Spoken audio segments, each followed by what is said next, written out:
Olá, hoje no Fala Vereador vamos conversar com Sidney Telles, primeiro secretário do Legislativo maringaense, sobre este primeiro ano do novo mandato da Câmara de Maringá. Vereador, muito obrigada pela sua participação no nosso programa. Vamos fazer um balanço desse seu primeiro ano como vereador da Câmara de Maringá. Foi uma alegria muito grande ter vivido intensamente esse ano de mandato. Eu já tive a oportunidade de ter exercido um mandato de suplente na Câmara do Estado, na Assembleia Legislativa do Paraná, e confesso que aqui na Câmara Municipal de Maringá foi uma experiência muito melhor, porque eu pude estar ligado às questões que transformam a vida das pessoas. O município é um lugar muito próximo da gente, as demandas são muito próximas. Eu tinha um projeto, acabei ampliando ele e criando 4 grandes metas que eu trabalho durante o meu mandato e fiz questão de fazê-lo este ano. Fala um pouco para a gente sobre essas 4 grandes metas que você estabeleceu para o trabalho. Eu coloquei que uma das minhas metas, que eu inclusive durante a campanha fui falando com a população, era a importância de um legislativo que fiscalizasse, menos preocupado em fazer leis, um pouco menos preocupados em ficar indicando trabalhos que são próprios do Executivo, mas muito próximo de investigar todas as coisas que dizem respeito aos serviços prestados ao cidadão. Para isso eu criei um projeto, chama Fiscaliza Maringá. O Fiscaliza Maringá, ele orienta as pessoas para que elas se tornem artífices da sua história. Elas procurem melhorar suas vidas, criam grupos de WhatsApp, nas reuniões eles vão conversando, na minha página, no Facebook, de maneira que as pessoas possam elas mesmas cuidarem da sua vida, da escola que seus filhos estudam, as construções públicas que são próximas dela, o serviço público que é prestado. E é bacana porque teve gente, por exemplo, que nesse trabalho que o município fez de melhorar o ajardinamento das nossas ruas, houve um caso em que uma senhora foi levar embora um vaso, né? Infelizmente as pessoas roubam as coisas, né? E um dono de uma mercearia que depois falou comigo através do Fiscalizar Maringá, ele foi lá e falou: não, a senhora não vai levar, eu não vou deixar a senhora levar isso daí, isso aqui é da nossa cidade. Sim. Então isso é uma das metas que a gente traçou e foi nessa direção que eu acabei acompanhando 2 denúncias que foram feitas no município a respeito de 2 obras da gestão passada, que foi o Parque Industrial e o Terminal Intermodal. Ambas acabaram se tornando CPIs, uma delas eu presidi, que foi a CPI do Terminal Intermodal. A outra meta que eu tracei é que cidade boa é a cidade que se planeja. Se quer viver numa cidade boa, planeje ela. Não vá fazendo as coisas só porque vão surgindo. Sim. E isso a gente tem observado durante muitos anos em muitas administrações. Só tem dinheiro para isso. E não observa se aquilo vai ser bacana, se aquilo vai fazer a cidade ficar melhor.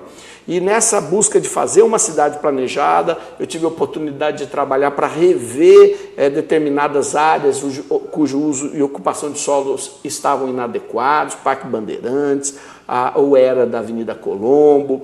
Criamos o LIP, que é uma lei de inspeção predial que vai fazer com que a cidade fique mais segura. Uma outra grande meta é a defesa da vida. Não é? Só que as pessoas ficam imaginando sempre a defesa da vida no sentido das mulheres com a sua gravidez. E não percebem que defender a vida significa defender saúde, defender um trânsito. Na nossa cidade, foi uma das minhas metas atuar no trânsito, que tem trazido muitas vítimas, muita violência, muita gente agressiva no trânsito, falta de educação no trânsito. Para isso, eu criei uma lei do radar itinerante, mas eu também fui fazer parte da rede de segurança viária, onde discute com todas as forças ligadas ao trânsito, federais, estaduais, municipais, soluções, porque muitas vezes existem leis e soluções mirabolantes que custam muito para o poder público e trazem muito pouco resultado. E as pessoas elas fazem uma identificação assim: aconteceu um acidente, precisa pôr uma faixa elevada, tem que ter um quebra-mola. Aconteceu, aqui as pessoas andam correndo, precisa pôr um radar. E às vezes a melhor solução não é aqui, o cidadão está pensando, há soluções mais eficazes E isso defende a vida, isso protege a vida, faz com que as pessoas possam viver mais. Então eu acompanhei isso, acompanhei as parcerias que foram feitas com o SAMU, tudo que dizia respeito a defender a vida das pessoas fez parte desta meta que é a minha de defesa da vida. E o quarto pilar do meu mandato é um pilar ligado à fé e solidariedade, mostrando que a sociedade organizada ela pode ajudar muito o município. Então, eu incentivei, participei, estive presente no Master Plan, estive presente nos sindicatos de classe, sindicatos de trabalhadores, todas as questões que envolvem a organização da sociedade, ela pode prestar um serviço de solidariedade. Quer dizer, o cidadão pode fazer algo a mais do que pagar impostos, o que já é o mais importante, que é ele poder estar cuidando uns dos outros, se preocupando uns com os outros, e para isso a gente teve a oportunidade de atuar aí, favorecendo várias leis do município. Em relação, né, às denúncias que foram recebidas, as duas que se tornaram duas comissões processantes, vamos falar especificamente da que você presidiu, que foi a comissão do terminal intermodal. Faça para a gente uma avaliação, uma lembrança de como foi esse trabalho e qual o resultado dele.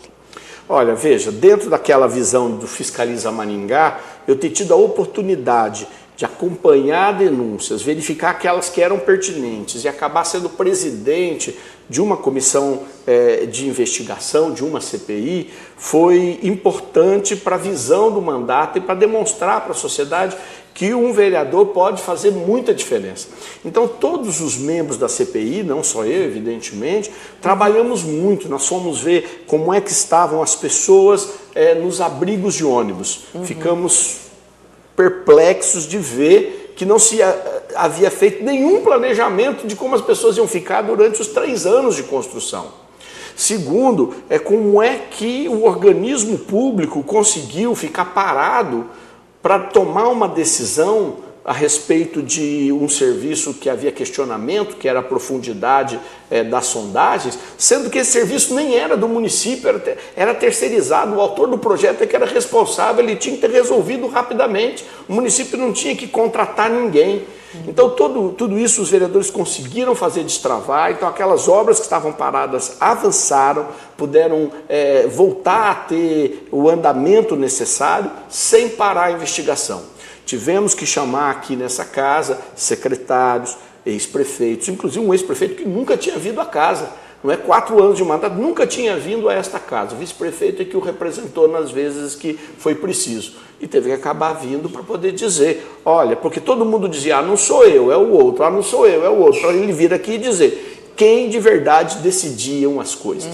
Porque até mesmo fiscais diziam que eles não estavam presentes naquelas reuniões que eles assinaram as atas. Tudo isso gerou um relatório, esse relatório foi encaminhado à Prefeitura, ao Tribunal de Contas e ao Ministério Público, e o Ministério Público considerou que as investigações que a CPI fez foram adequadas, foram bem feitas e abriu agora uma investigação para aprofundar mais ainda os pontos que nós levantamos. Também você, como primeiro secretário do Legislativo, participa da administração da própria Câmara, né? Como é essa experiência, seu primeiro mandato, já assumindo também essa responsabilidade? Eu sou uma pessoa cuidadosa mesmo. Então, a primeira coisa que eu fiz foi fazer uma pesquisa. Solicitei ao Departamento Jurídico da Casa, ao procurador do município, ao procurador da Câmara, também solicitei a outras casas legislativas e fiz uma pesquisa de qual era, de fato, a função do primeiro secretário. E o primeiro secretário ele é como um corregedor, ele não consegue determinar, por exemplo, se os trabalhadores vão ter folga ou não vão ter folga, ele não consegue determinar como será uma licitação. Isso é a função do presidente, que poderia fazer compartilhada, mas é ele o responsável. Cabe ao primeiro secretário fiscalizar. verificar se isso de fato tem acontecido, se de fato tem sido feito com lisura, se o processo tem sido seguido, enfim, a gente acaba sendo meio cruel aí de ser um corregedor. Mas graças a Deus a presidência tem tomado decisões sempre com muito cuidado, com muita sabedoria, já com muita experiência, né? O presidente da casa tem muita experiência, já foi presidente outras vezes e por isso a gente tem ficado muito tranquilo nesse processo. Uma das coisas que o primeiro secretário faz é a leitura de todos os pontos, né? Coisa Sim. que eu considero que faz parte do regimento, né? Mas poderia ser de outra forma, porque nós vivemos num mundo muito moderno. Mesmo assim, cabe a leitura de tudo que é apresentado Sim. na Câmara ao primeiro secretário. E entre elas, quando houve a abertura de uma comissão processante, tive que ler lá dezenas de páginas do processo, o que muitas vezes as pessoas que assistiam gritavam para mim como se eu tivesse escrito aquelas coisas, daí eu estava lendo, Sim. apenas lendo. Mas foi uma experiência muito interessante de você imaginar como as pessoas veem as diversas funções aqui na casa. Da minha parte, foi e tem sido uma experiência muito prazerosa pelo fato de que eu consigo lidar com o diferente. Eu consigo lidar com aquele que discursa diferente, aquele que tem posição diferente, eu consigo conversar e tentar harmonizar, consigo ceder em aspectos que são, na minha maneira de ver, irrelevantes, então eu posso ceder para que possamos crescer e avançar, e ao mesmo tempo consigo conversar sobre os meus projetos. Por isso é que os projetos que apresentei, mesmo os mais difíceis, não é, todos eles a gente obteve um bom avanço para poder dar para a população melhor condição da sua vida. Suas expectativas para 2018? 2018 é um ano de corrigir aquilo que é preciso fazer com 2017. Nós temos comissões, nós fizemos tudo isso com uma Câmara muito nova, com vários vereadores novos. Então agora é hora de verificar as verdadeiras aptidões, ao mesmo tempo os grupos vão se formando e a gente agora pode de fato olhar, não é, para o embate de forma mais madura. Então em 2018 eu imagino que essa Câmara vai ser mais madura, toda essa energia dos novos vereadores que vieram para casa agora com mais experiência vai poder produzir muito mais fruto. Nós temos vários projetos em andamento, por exemplo, dentro da visão de cidade boa, que cidade se planeja, a gente tem os bairros sustentáveis, não é? Nós vamos ter, junto do Fiscaliza Maringá, vamos ter a transparência com totens na cidade. Então tem vários aspectos que deverão ganhar mais espaço. É um ano eleitoral também, não é? São a eleição para deputados. Nós vamos ter em março, provavelmente, definições de candidaturas. Vereadores acabarão, sem dúvida nenhuma, se colocando à disposição do eleitorado e tudo isso vai causar mudanças no comportamento e na forma da Câmara. Então ainda tem uma expectativa positiva desses projetos, mas ainda aprendendo para ver se, de fato, a reforma política que não foi feita no nosso país, pelos nossos deputados federais, não vai trazer prejuízo para o funcionamento da casa. Tá certo, vereador, muito obrigada. Sua mensagem final para os nossos telespectadores. Olha, em primeiro lugar, nós estamos aí vivendo um momento muito bom para Maringá, que tem uma administração nova, portanto tem novos pensamentos. Isso demonstra como é importante a troca das pessoas, independente de outras serem boas ou não.